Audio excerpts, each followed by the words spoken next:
Well,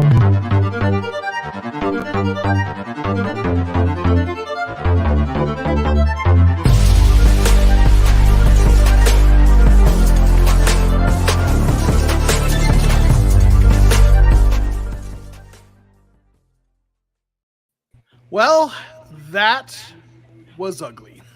That was probably the Cardinals' worst game this year. I know the Chiefs game was pretty bad, but I don't know. This might have been worse. We can talk about that. I am joined by Mac from the Red Zone Redbird podcast, and lurking audio only. She's here. You just can't see her. Is Jackie, also of the Red Zone Redbird podcast?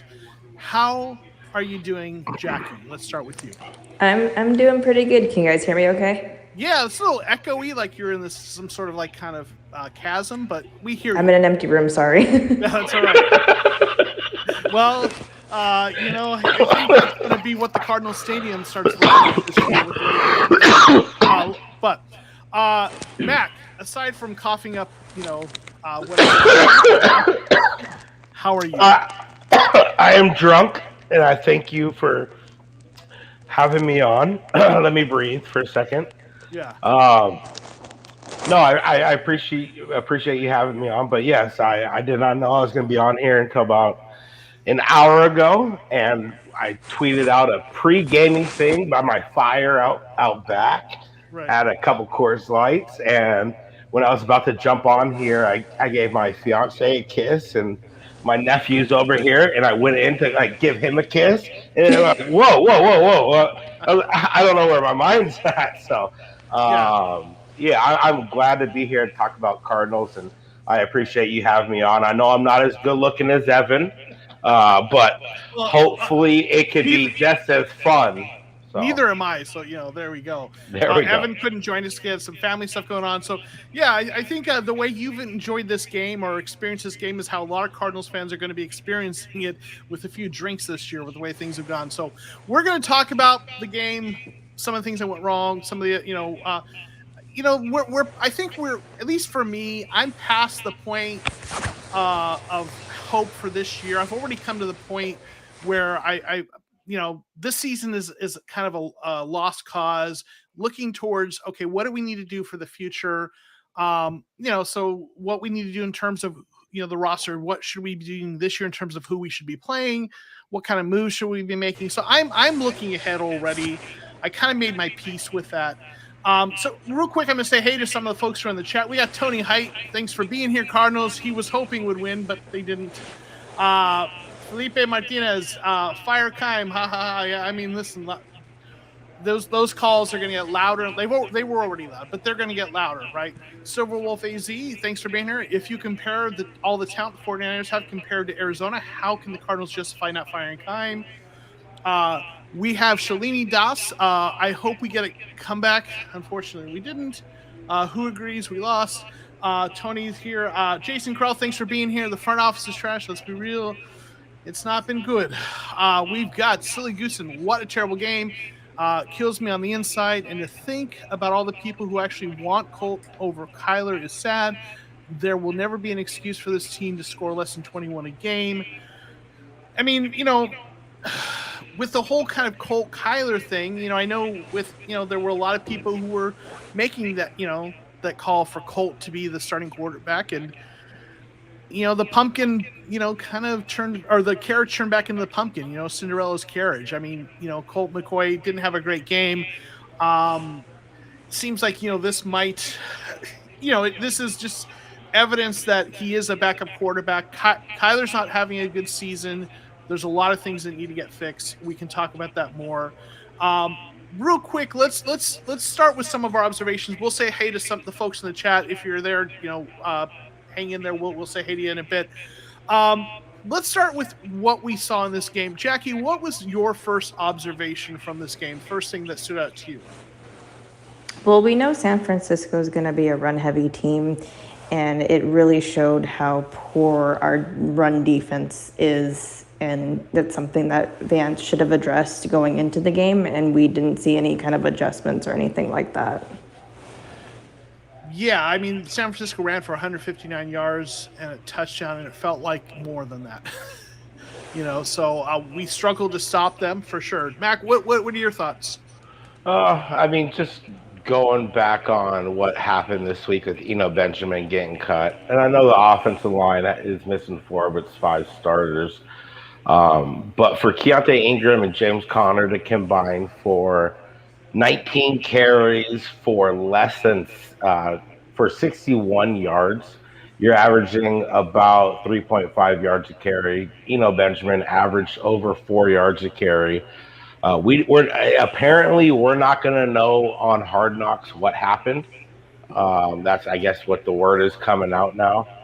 But if Steve Keim shot himself in the foot by moving on from maybe his best running back, that to me is number one right there. When you're in a must-win game and you're going against this, we talked about last or on our podcast, Jackie and I, this 49ers rushing defense. They've been stout. And we weren't able to do anything about it this week, and it's just kind of a shame. We see he put in work against the Saints, and when he's had chances, he's done a good job. And just to see him, move off the roster for nothing, I know a lot of Cardinal fans are upset about it. I don't blame anyone for that. Yeah. Real quick, sorry, one of us is getting a pretty bad echo there. I'm not sure who it is. So, let me try to put my AirPods back in, see if that helps. Okay, cool. Yeah, so I know Jackie goes pee on our show. Are you going pee right now, Jackie? No. All right, so listen, the running game. Love you, Jackie. They weren't able to get the running game going, and that was certainly a concern. Part of that, I think, also has to be on this offensive line. But I mean, the first play from scrimmage was a jet sweep to Rondale Moore, and those are the kinds of plays we talk about, like where it's like, why are you doing the timing? I know sometimes those plays work, but you don't want to do that like the first play from scrimmage, right? And so they just struggled to run. Obviously the Benjamin thing was disappointing, for sure. And then did he get hurt on that play? Did you see that? I think he might have. That seemed to be the last play we saw. That's the last play I remember seeing him. So they said he played 2 plays. Okay, so he might have played one more. That was the first play from scrimmage. So okay. He might have. I didn't see it, but I had somebody message or respond to me on Twitter saying that they saw it happened. Yeah, that's disappointing. It was definitely very early. Let me say to some of the other folks that are in here, Mark Jackson couldn't hang out. Appreciate you though popping in with a comment though. At least the Coyotes salvage a point in the shootout loss. There we go. We got K R Gordon, who's definitely very frustrated with this team. Excusable. This is absolutely disgusting. I mean, it was an ugly game. We got Grandizer holding down the chat. Thanks for being here. Appreciate all that you do, Grandizer. Who else we got here? We got GW Wild. Thanks for being here. He's saying hey to Grandizer. Appreciate you being here. Cruz, appreciate you being here. Welp, yep, 100%. Blake Ramsey, pathetic. I think that's a good word for this performance. We got easy, no steroids. That sucked, man.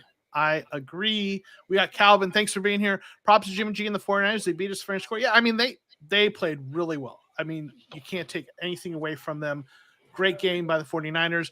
Kyler can't be blamed for this one. JP saying, no, he can't. I mean, I think the whole team's in kind of disarray right now. We've got AJ Bazan. Thank you for being here. It shows like Kyler better, Niners got their revenge, though. Like we had their number last year, but they got their revenge, right? Our Red Sea empty room sounds like Cardinals fan. Yeah. Mikey Cardinal, that was embarrassing. Peter Kingsbury didn't have the team ready. Keim and Cliff need to be fired. Let me say to a few other folks real quick. We've got Howard. Thanks for being here. Dortch looked good. We'll talk about that for sure. They had one of the few bright spots of this game. Chris Young, I'm so tired of Cliff screens, right? I mean, I think we're all kind of tired of that. Audrey Simon, thank you for being here. Until they fix O-line, they aren't going anywhere. I completely agree. I think so many of these problems are about the O-line. In fact, I want to take this minute to bring up a point and kind of talk about this. I did the math, and I mentioned this in the Discord chat. Quick shout out. If you aren't in the Discord, there's a link in the description of this video. You should join. We have, a whole group of folks in there chatting. The offensive line is, everyone I think knows had one starting player, and that was Kelvin Beachum. Everyone else was a backup, right? And that's the way it was last week. I did the math, and if you include Rondale Moore being out this game, after getting injured on like the second play from scrimmage, the Cardinals were starting backups at 10 of 22 positions, 8 of 11 offensive positions. Okay, backup quarterback, right? Let's talk about who they're missing. They're missing their starting quarterback, missing their starting tight end, right? Ertz. 4 offensive linemen, right? That brings us up to 6. Hollywood Brown, right? 7. And I feel like I'm forgetting someone, but Rondale Moore, right? 8. So that's 8 people who, in terms of the people on the roster who should be starters, aren't starting this game, right? On the offense alone. Then on defense, Rashard Lawrence and Byron Murphy Jr. The defense isn't as banged up. The defense still played really poorly, but that's, the defense is young and has issues across the board. But anyway, and that offensive line, though, 4 backups starting, right? So now Josh Jones is, to me, a starting caliber tackle. So even if you say it, but 3 interior offensive linemen all, right? So until they get that fixed, they're not going anywhere. So, yeah. So, Jackie, you're back with this thing. I'm glad you were able to make it back. So, anything you want to say in terms of the injuries and what that's meant to this team this year? Well, I was kind of hoping that we would get healthy at the right time, but it just didn't seem like the case anymore. And I think your signal's getting choppy. We just can't get good audio for you, can we? Oh, it's either echoey or choppy. You're with family right now, where everyone's doing like this remote thing, right? With the holidays and stuff. We'll get Mac in here and see if we can get you back in a second. Mac, what are your thoughts on with the injuries and what that's meant to this team? What's going on with that? Yeah, I mean, you're not going to win football games in the NFL with nearly 50% of your starting roster, starting lineup, banged up. And my final kind of takeaway was you see a lot of people, calling out Colt McCoy on this. And me personally, I don't care if it's Kyler Murray, Colt McCoy, whoever the hell the quarterback might be. It's obvious this team has issues from the top down. And it really does, that's what it comes down to in the NFL. Look at the Philadelphia Eagles. They were pretty much the most healthy team in the first half of the season. Mm-hmm. And it showed, they, beat whoever was in front of them on their roster, but we played them hella tough in our matchup against them. And then you see these last 2 weeks, they've kind of struggled. They lost one, and then this last week they should have probably lost to a banged up Colts team. But it doesn't matter who you are in the NFL. If you're missing 50%, I don't care what professional sport you're in. If you're missing 50%, you're not going to be a good team.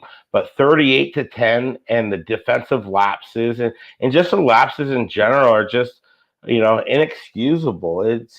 It's not a good football team at all. It's probably one of the worst in the league. And if we're gonna give a bright spot to somebody, I'm gonna have to go. As much as Greg Dortch, led the offense and receiving yards, I'm gonna go. Budda Baker. He's out here on a high ankle sprain. Mm-hmm. He has 10 tackles on the day. Nobody else on the Cardinals had more than 7. So shout out to Budda. Yeah. Budda wants this more than any of us. Any of us fans, we want this. Fans want this, as much as anybody. But Budda Baker is out here showing. He doesn't care. High ankle sprain. I've never heard of anyone playing the next week after high ankle sprain. And here he is, 2 weeks later, 8 tackles, 8 solo tackles led the team. The most solo tackles behind him was 3. Yeah. So shout out to Budda Baker. I'm gonna try to stay positive as much as I can right now. So shout out to Budda. If we had 22 Buddas, we'd be undefeated. Budda's that guy for sure. Real quick, I want to say thanks for the super chat to Cruz. Thank you so much. Hard Knocks best moment was after JJ slammed the ball when they were on the sideline, and Zach said, "I like that, JJ. Slam it harder next time." Right? That I was a love it. great moment. Yeah, thank you for the super chat. Really appreciate Cruz, great channel member and a great supporter of the channel. Of course, always.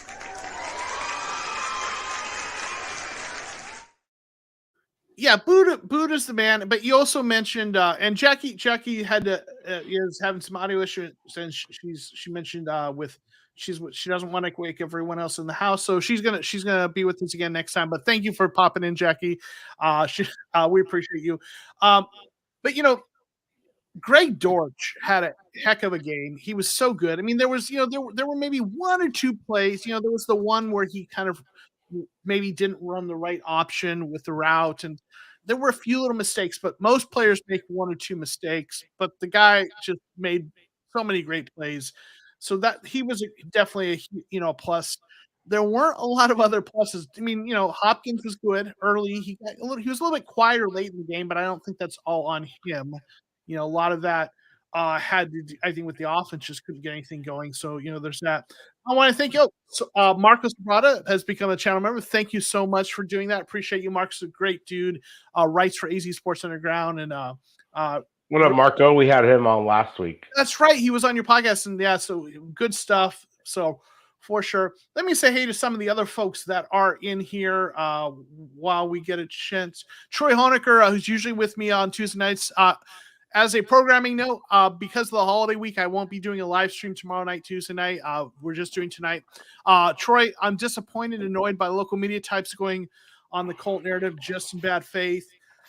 I think you're right. And I think with media, a lot of times it's what gets clicks and views and get engagement, right? It's what you're trying to get people to listen, watch, and read. And the cult thing, it was click worthy because fans felt that way. A lot of fans sort of knee jerk reaction, like, wanted Colt to be the starter, and Colt's not a better quarterback than Kyler overall. I get he's a veteran.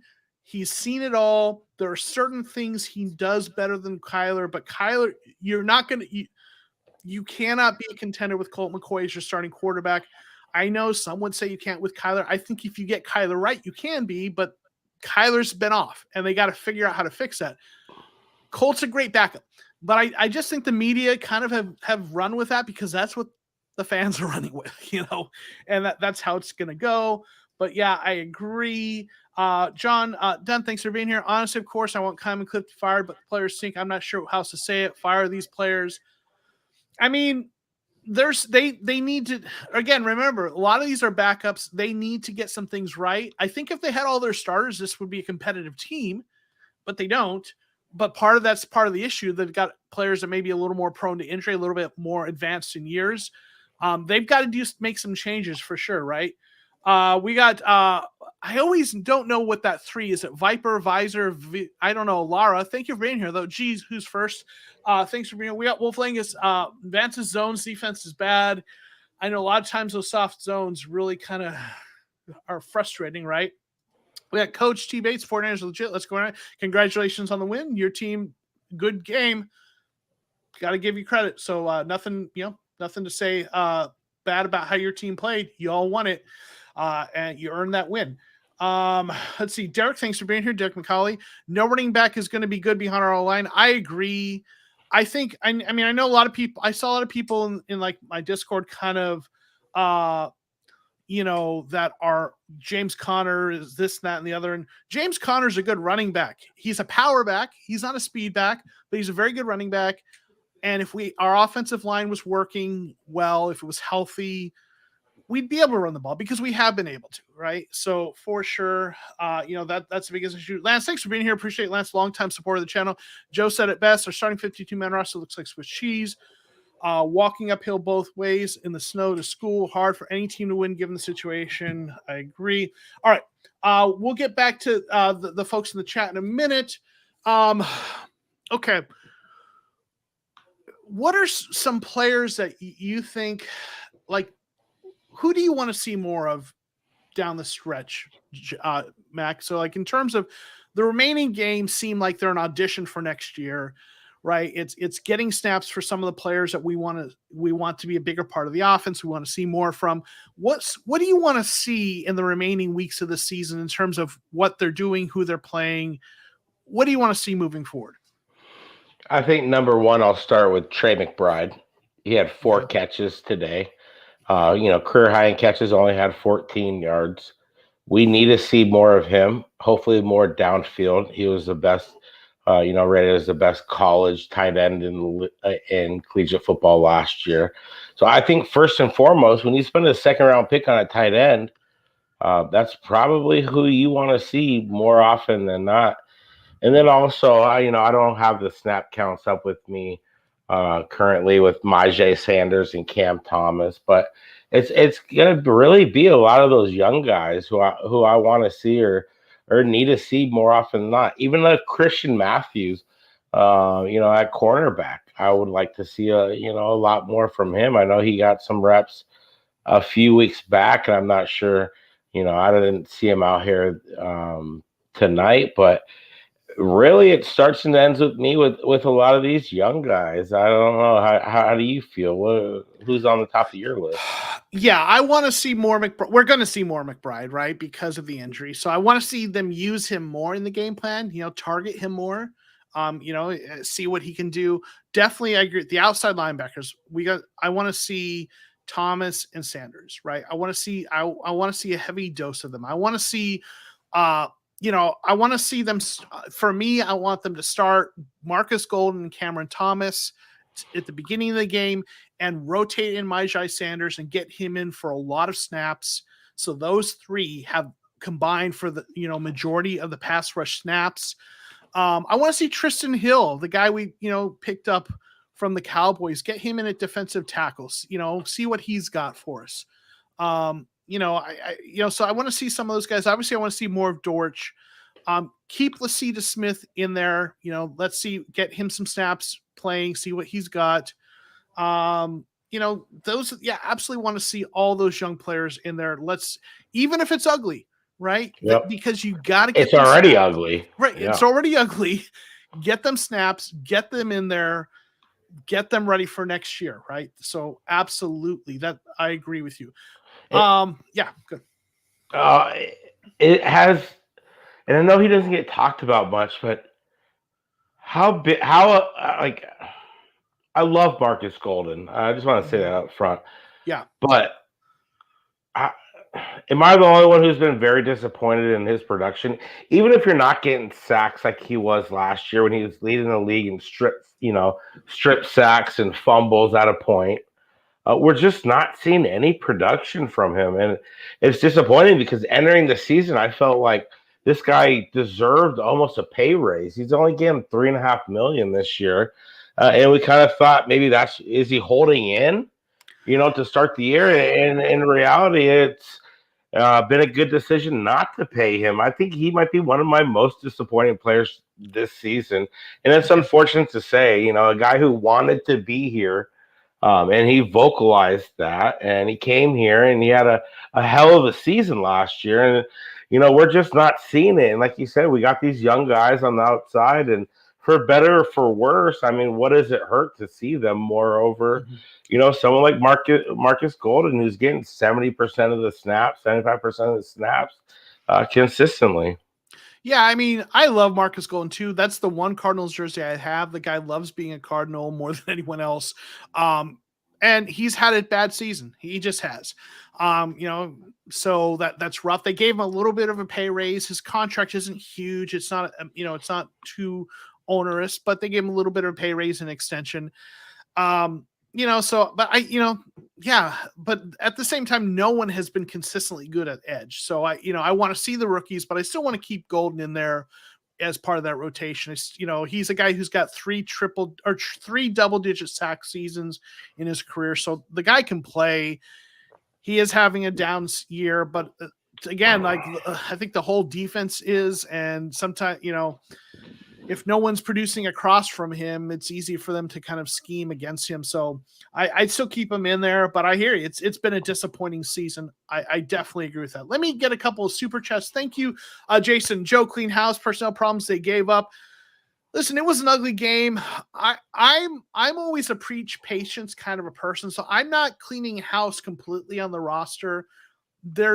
I still think this is a retool, not a rebuild. Again, like I said, there's like 8 offensive starters out. So I mean, look, the Vikings lost 40-3, and this is a team that's one of the best teams in the NFC. You can't take one bad game and use that, I don't want to. Now I get it. It's been a bad season. A lot of it's in injuries. But I don't think I'm not getting rid of the whole roster and completely rebuilding, but No. I am fixing that offensive line, the interior offensive line in particular. If it's me, like next year, DJ Humphries is back. I'm trying Josh Jones at right tackle. Beacham has been better than people think. He hasn't been great, but he's been okay. But I'm good in Josh Jones at right tackle. I'm bringing back Will Hernandez, but I'm getting a new center and a new left. You have to. You have to. Absolutely. And I'm also getting another person who can play tackle in case Josh Jones doesn't work out right tackle. So, and I'm fixing some other spots, right? You need to find like a kind of a elite swing tackle. Yes. Somebody who, I agree 100% with you. I love Josh Jones, but I think he's proven to be more effective on the left side than the right side.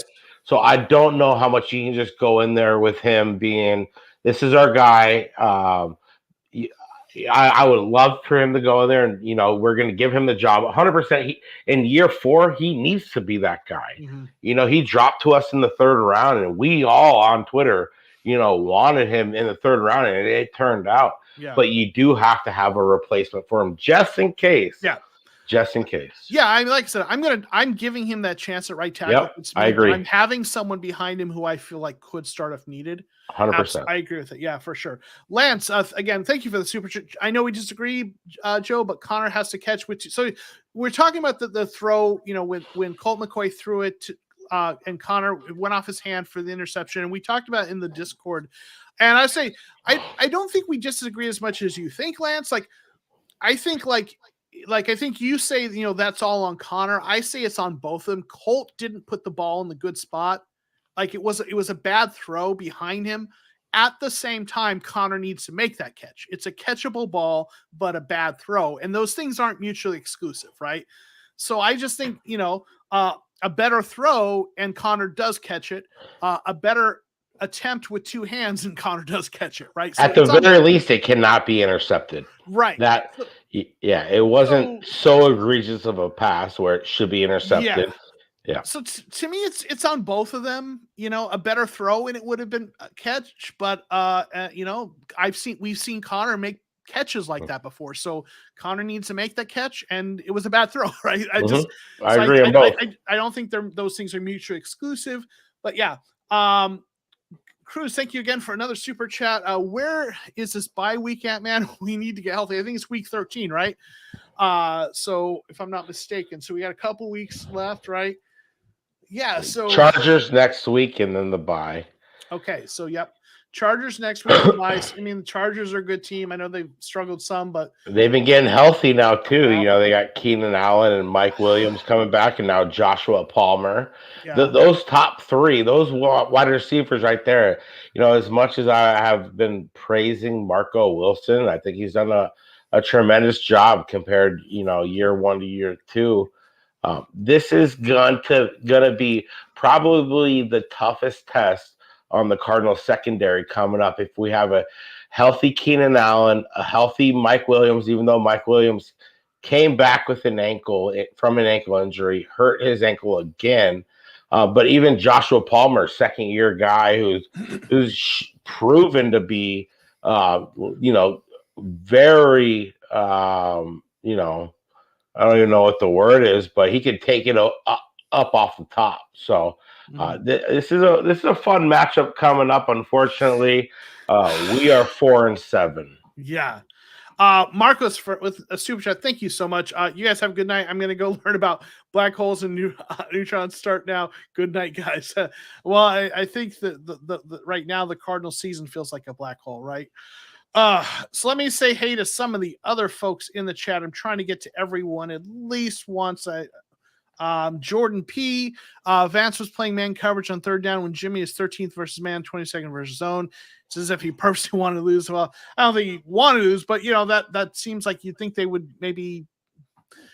Yeah, maybe that wasn't a good call though, right? Okay. Here's a question. Easy no stories. Joe, who are you drafting rounds 1 through 3? So we have 2 picks in the third round, right? We'll have a compensatory pick for having lost Christian Kirk. So at this point we have a first round, second round, 2 third round picks. Mac, I'm putting you on the spot, but position wise, at least, there's 4 picks in the first rounds 1 through 3. What are you going with? And then I'll give my answer after. I have to go. I just have to go with the best offensive lineman available. Okay, all 4? Huh? All 4 picks? There's 4 picks. No, for the first pick. Okay. Number one, we have seen it from the beginning of the year, even when we were healthy. This offensive line has not been good.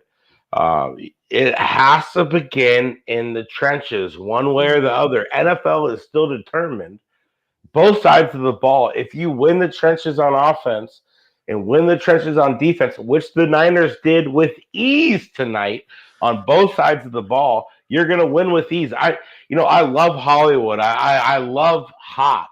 I love having Rondell Moore and the thought of Kyler, dishing them out to them. And if nobody's open, he can run. We haven't seen that to fruition. And the number one thing is when any of those guys are hurt or anyone's hurt, it all comes down to the offensive line. If you had a competent offensive line, you could run the ball. We have not seen the running game this year like it was last year. I don't care who's back there. Chase Edmonds, if we would have kept him, he's not helping this team this year. If we still have Chase Edmonds with this offensive line, you have to start with the line. First round, second round, I am not going to go offense. Steve Keim invested the most money into the offense this year from out of any of the NFL teams. I'm sorry, you have to still go defense. And if there's a defensive lineman who's had a first round grade on, you go after him. Because I'm sorry, Lecky Fotu, I like you. I like how you're a rugby player coming in and all this hype and everything. But Lecky Fotu, Rashard Lawrence, when we lost him, there was a significant drop off, and it's shown.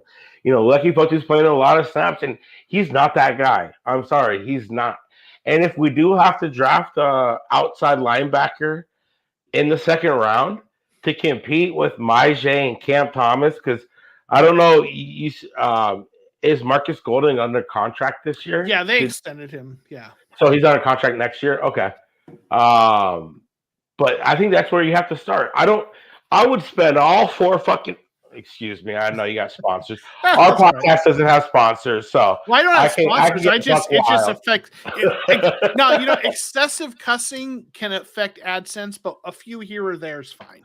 Okay, so we can do. It's like a PG-13 with like 3 F words, right? Yeah, so there you go. Right. I got my first one out of the way. Your first one's done. You got 2 left, Mac.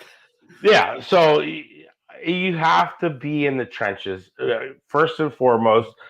Without that, I mean, Steve Keim is not shown to spend defensively on defensive line. I mean, we saw it this year.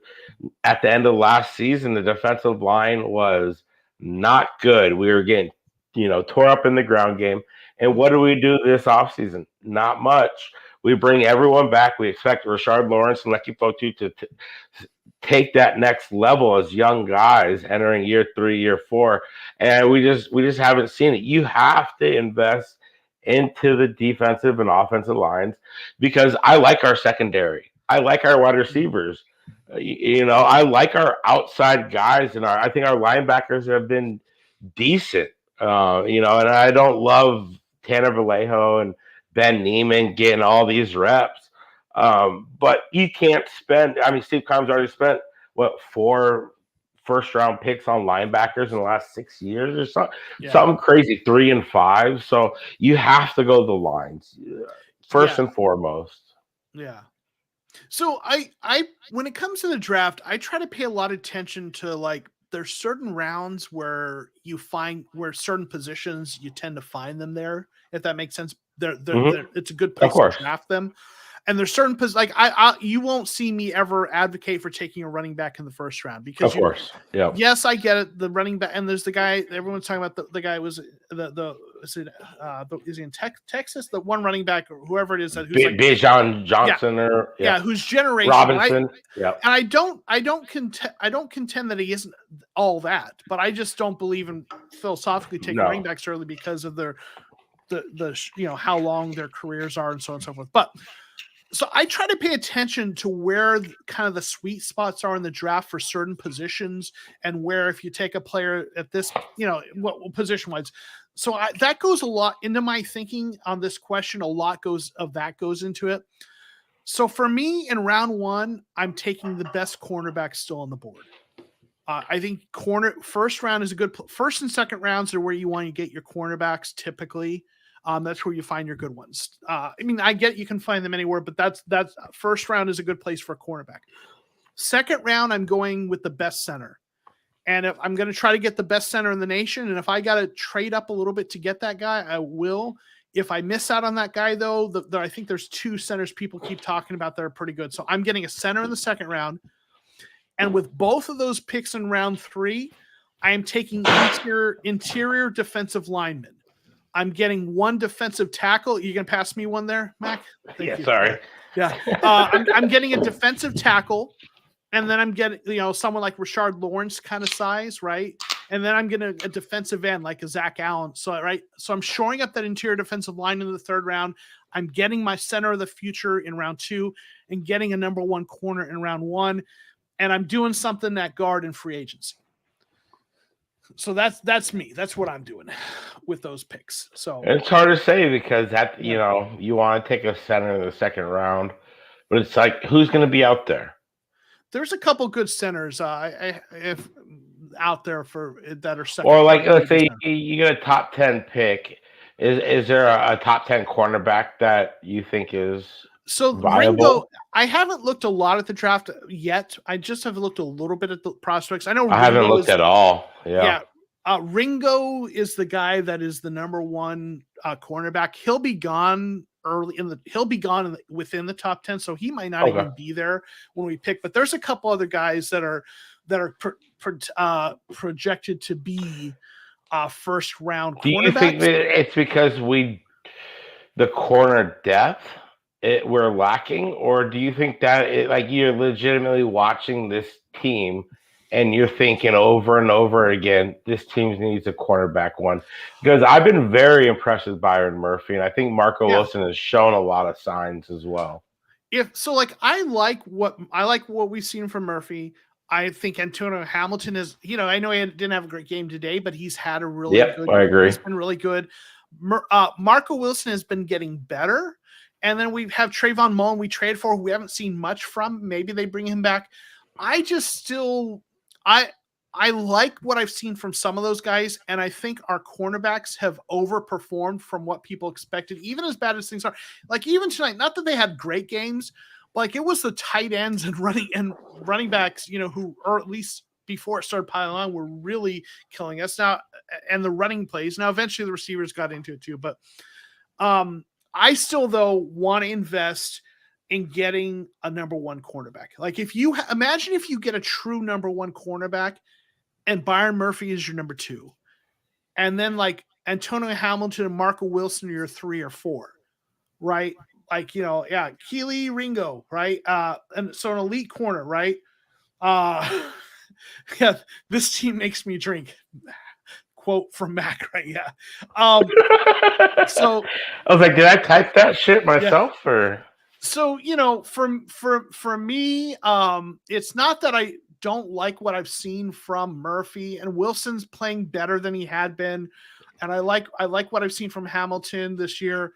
But yeah, I mean, look at what Sauce Gardner has done to the Jets. Now, I don't know that there'll be another Sauce Gardner, and then Patrick Surtain for the Broncos. So yeah, to me, it's that I just think about how good this cornerback group could be if they had a legit, bona fide number 1 dog, and then Murphy's your number 2.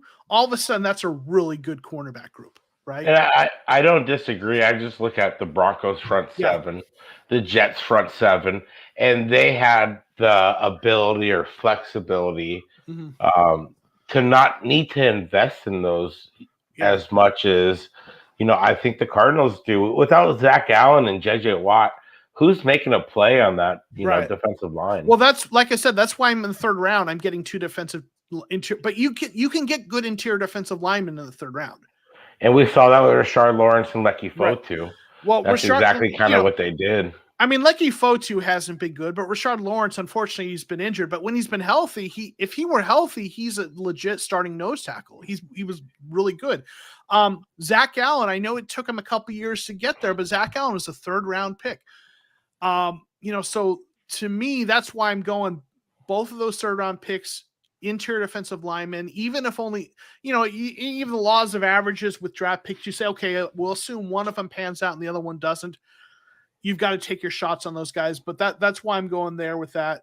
Listen, I think there's some good cornerbacks in the first round this draft.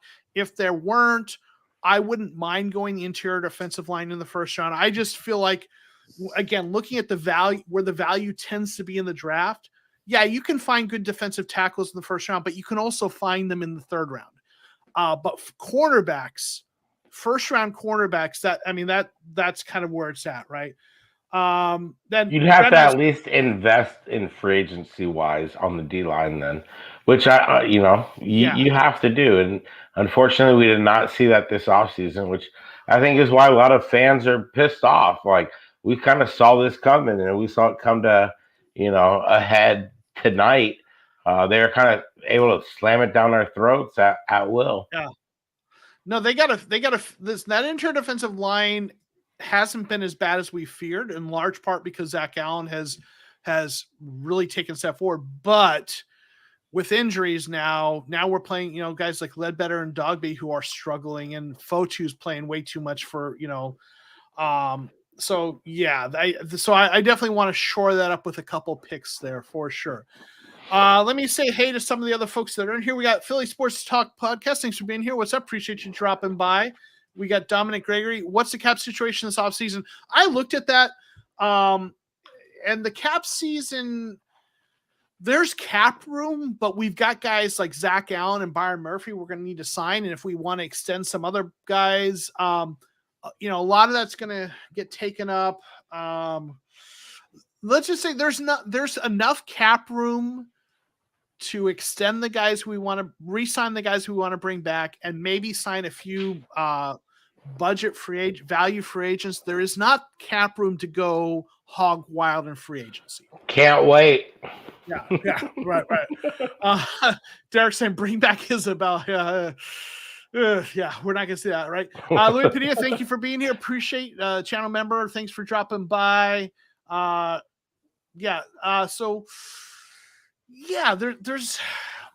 a lot of work that needs to be done, but I know people saying they think it's a rebuild. There is talent on this roster. You need to infuse a lot more talent, but there is talent. It's been banged up, and that's they need to fix the disappointing part. Yeah. With injuries, who's going to win with this many injuries? Yeah. Unfortunately, people want to make it seem like an excuse, but it's an actual reason. Yeah, right. Keith Davis, and thanks for being here. Our record says we're in the same class with Panthers, Raiders, Broncos, Browns, Steelers, Jaguars, and Bears. Time to stop kidding ourselves. It's a rebuild starting with a new coach. Well, I think maybe there's some semantics here. What do we mean by a rebuild? I'm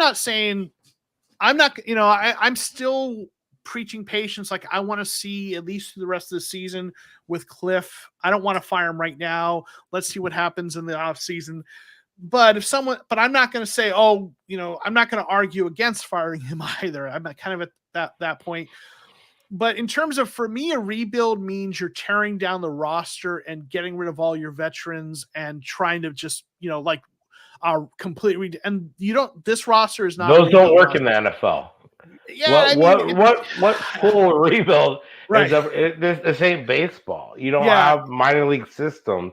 Yeah. No, because you rebuild, you throw away these guys who are actual NFL guys, and then you bring in a ton of young guys who have no NFL experience. Yeah. What does the rebuild do any good? Well, You still have Kyler Murray on this contract. You need to Yeah. win with Kyler Murray on this contract sooner or later. So I agree with you. It's more of a retool than a rebuild. Like the Miami Dolphins did that a couple years ago, and they're good now. But like you can't the Kyler contract, and some people don't think we should have signed him, and I get that. I'm still believing the talent. They got to get him right. It is what it is at this point. Yeah. But the way with that cut, you can't trade or cut Kyler right now. The dead cap hit would be something like $50 million next year. It's crazy. But that's where the rebuild would start. If you're to have a full rebuild, it'll start the quarterback, and that's not going to happen. But the thing, Steve Keim is tied to Kyler Murray. That is not going to happen. So but going back to the point I'm trying to make is when I say I don't think this is a rebuild, I mean like you don't tear down this roster because DeAndre Hopkins, Hollywood Brown, Rondale Moore, Greg Dortch. I know Rondale Moore's been banged up, but when he's healthy, he's good. Like that's an elite receiving core if we have them healthy. Like, and I get it, they haven't been healthy, but like get those guys back. On the defense, there's some players: Buda, Jalen, Zaven, Isaiah. There's players to work with. Zach Allen, Byron Murphy. This isn't a rebuild in terms of the roster, but you do need to fix the offensive line, and you need to shore up the defensive line and get a few other pieces. Like it's not a rebuild, but it's like a retool where it's like, my tools fucking suck for the. Excuse me, that's the second F word. There you go. I got one more left, Max. But where it's like these tools need to be resharpened. They need reinforcements. They need because like you said, there are studs on this roster. You look up and down this roster, they're very good players. You need to cut the fat, slim the fat. Like me, I'm gonna get married next year, so I'm gonna slim this fat right here. Next time I'm on here, you'll be like, "Damn, Mac, you're not rebuild, you're retooled," and that's what I need the Cardinals to be next August. So there we go. So a couple comments. Question. Mono saying Brown isn't going to be here next year, though he's trying to get paid. Here's the thing, though. I think Brown will be here. I don't. Like I know people say, people saying the front office is incompetent. All the talent world is competent front office. But here's the deal. Realistically speaking, I do not think the Cardinals traded a first-round pick for Hollywood Brown without the intention that they planned to extend him when that time came. I don't think they made that move for a rental for even 2 years. Oh no. I think absolutely not. Right. So I think they have in their plans to extend Hollywood Brown and keep him here. So I just don't realistic. I get why people feel that like that's not going to, I just don't, when I try to look at how put one and one together and how all the pieces work out, I think with what they traded for him, they plan to bring him back. Especially when you have Greg Dortch, as cheap as he is, and Rondale Moore on a rookie contract as well. You could pay those two receivers, and then you have those other to fill the roster. And unfortunately, Rondale Moore has not shown the ability to stay healthy, which is sucks, man. He's healthy, sucks. He's good. Yeah, he's really good. Yeah, it sucks. You've got him on a rookie deal, so I know some people are like they're done with Rondale Moore. No, he's going to be here. He's going to be here, man. Yeah. So, what are your thoughts on Max Williams coming back? I think, bring Max Williams back. I think, I know he's recovering from the injury. He's a solid player. I like keeping him around. He's a good number 2 or 3 tight end. Mono saying with what cap? I'll tell you, I will tell you, I have looked at the cap numbers. Depending, there's Spotrac and there's over the cap, and they have different numbers. They each have us with somewhere in the 20 million-ish range, but there's a couple things. One, what's not figured into that is Robbie Anderson has a $12 million cap hit with 0 dead cap next year. He's going to be released. So that's another 12 million onto that cap space. And then there's a couple other things. If Rodney Hudson moves on, retires, or we release him, there's a little bit of dead cap, but there's about 5 million added to the cap room. And I think there's a few other things. We don't know what's happening with JJ Watt. Is Justin Pugh under contract? No, I don't believe so next year. Okay. And there might be a few other moves, and then you add to that when you sign a guy to an extension, even if you say it's like 20, 25, or however many million, those things are often backloaded, and the way they do it, that the cap hit in the early years is lower because they expect the salary cap goes up every year.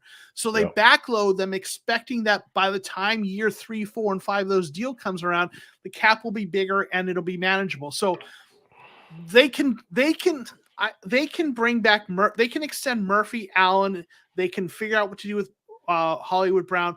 They can get that in under the cap. What they can't do is get all those guys plus go out and sign like 2 or 3 big time free agents. That they can't do. But they can bring back the guys on the roster they want and pick up a few like value free agency signings. And to be honest, like the big signings often don't work out in free agency, Right. Yep. So yeah. Oh man. So it's frustrating though. Right now they've got a lot of work to do. Right. They've got a lot of things to fix. Grandizer said in here that he thinks one good draft and free agency could probably fix this team, and I actually think that's probably true. Now, the question is, will we get that, right? A good, smart free agency and draft could fix the Cards. And I actually do believe that. I get it, though. The question is, will we do that, right? And when is the last time we've seen a legitimate, good draft class from Kime that has actually made an impact? So let's say it is a good draft class this next year. Let's be realistic. They're not playing, to the full potential next season.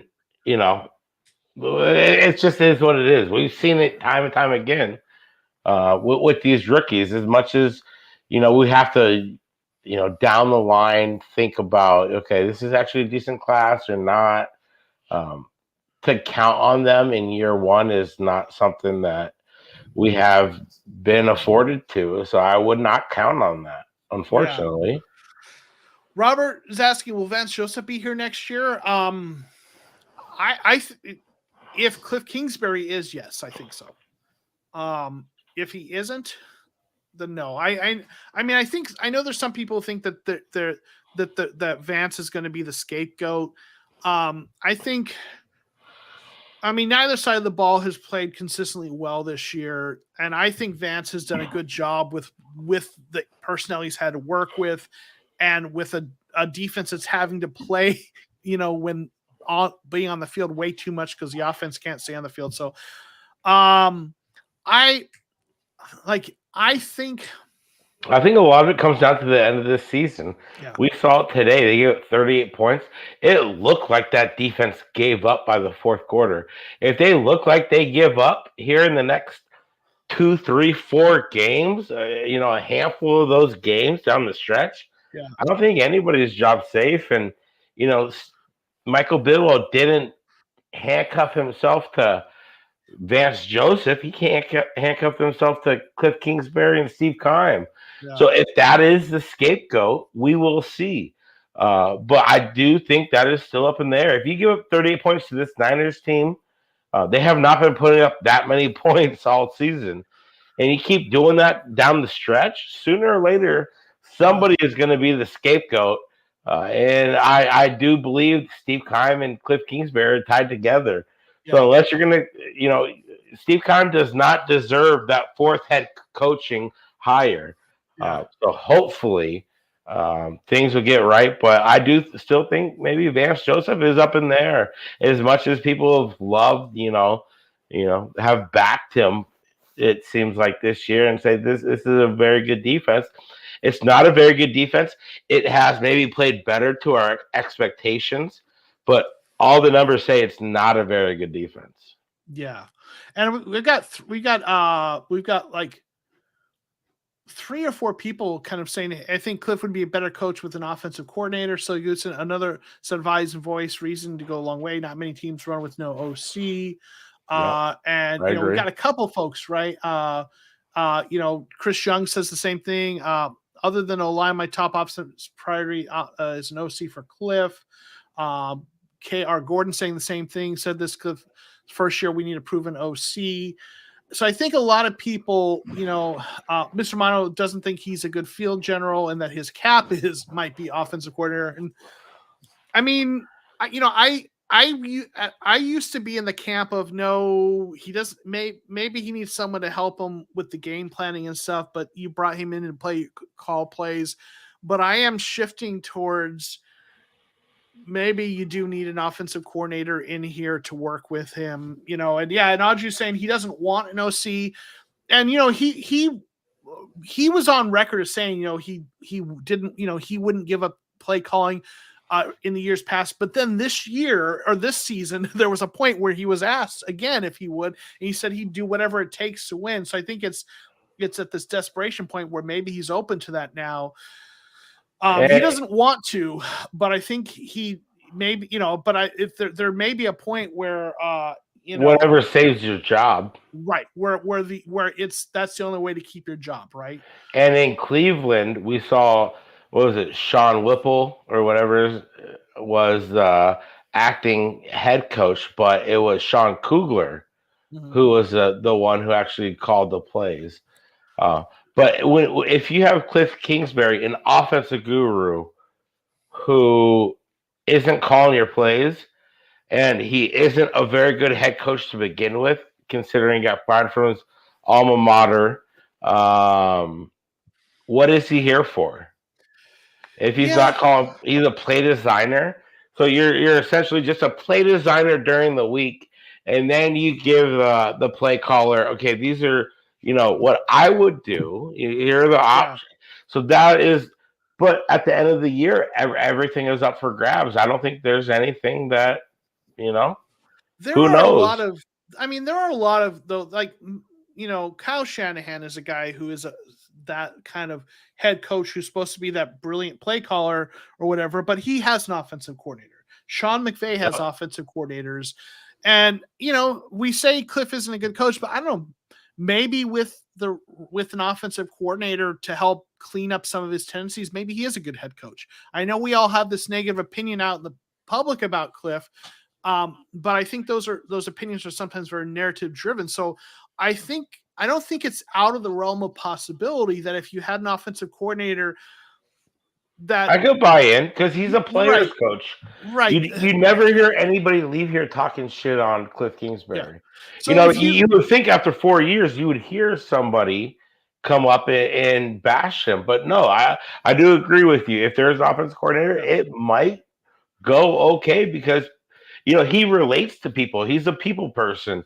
As much as I love Office Space, I'm a people person. So listen, I don't know for sure that is how it would play out, but like, I know fans are so down on Cliff and they're like, oh, he's a bad coach. I'm like, maybe he is. Yeah.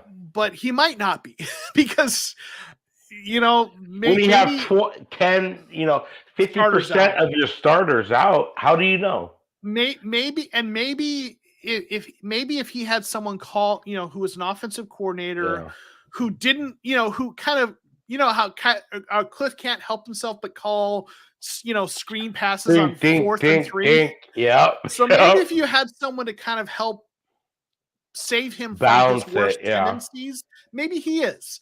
I don't know. Yep. Yeah. And I have been harping on Cliff screen, but you know why he does that? Because he doesn't believe in the run game up front. He doesn't believe in the run blockers. So that's essentially, a run play, an extended run play, doing a screen play, get 4 yards, and I don't think he's a horrible coach. I really don't. At Texas Tech, you get a bad rep because you're not drafting the same guys. People are like, oh, look at his record from beginning of the year to the end of the year. Well, no shit. You're Texas Tech. You're playing, Texas Baptist your first basically 3 weeks. And then you start getting into, the Big 10 or the Big 12 schedule. So obviously you're going to have a worse schedule at the end of the year than the early in the season. But one thing about Cliff is I have not seen anyone bash him. And, going back to even Ken Wisenhunt, that team gave up on Ken Wisenhunt. And that's head coach that went to the Super Bowl. Yeah. And then stories that came out, it sounded like Kurt Warner was the one who basically led that offense. But I have not seen that with Cliff Kingsbury. I mean, today it was not pretty. But Yeah. Real quick, I got a super chat. I want to again thank you again, Cruz Espodoro. I'm sorry. When Cliff is fired, I would like for us all to come together and buy his house and tear it down. Go Cardinals! why were we partying it? Tear it Yeah, down. I mean, listen. Yeah, we're partying it. Give that. Yeah. I don't know. That house is pretty expensive. I don't think, but yeah. I ain't breaking anything in that house if we go there. Yeah. But yeah. So listen, we've got an hour. It's a late night with this Monday night game. So I want to get us out of here. I want to say thank you to everyone who's been in the chat, and thank you for everyone, all the channel members and super chats. I appreciate your support, helping me to kind of continue to build. And I try to invest in what I do and improve things and continually just make everything a little better. So I thank you for what all your support to help me to continue to do that. I appreciate you all being part of the chat. If you aren't part of the Cardinal Rule Discord, there's a link in the description. There's like 150 folks in there, and we talk Cardinals throughout the week. It's a good group of folks. If you want, just people to hang out with and talk Cardinals, we got one simple rule in there: everyone be cool to everyone. That's the rule, and so it's a great little community we built there. Thank you for hanging out. Mac, why don't you tell everyone where they can find you and tell everyone about your podcast before we get out of here? Yeah. So my name is Jared McCauley, better known as Mac on Twitter and on our Redbird Red Zone podcast. You can find us on Spotify, YouTube, basically wherever. And, I just really want to give a shout out to Joe. He came on our show earlier this year, and he stuck around for about an hour and a half with me.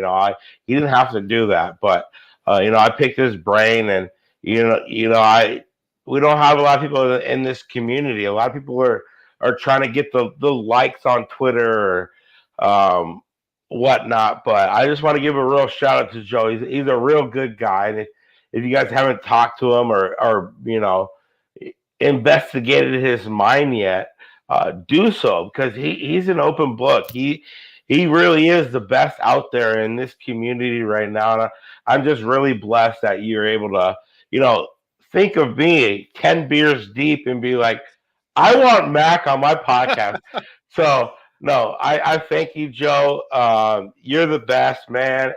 And your followers are amazing as well, too. So thank you, guys. Show Jackie love on everything she does. But thank you. Yeah, I mean, on Twitter, if you guys are on Twitter, you can find me at AZ Sports Fiend.